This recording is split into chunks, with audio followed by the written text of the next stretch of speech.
Padang Arafah, Masya Allah. Panas tapi menyenangkan.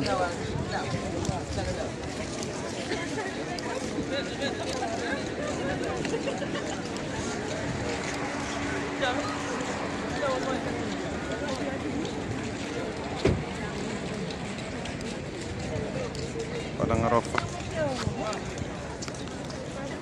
yang melaksanakan haji. Ya, orang yang melaksanakan haji, ya, mereka berada di Padang Arafah karena haji itu adalah Arafah. Tanpa ada di Arafah tidak haji namanya.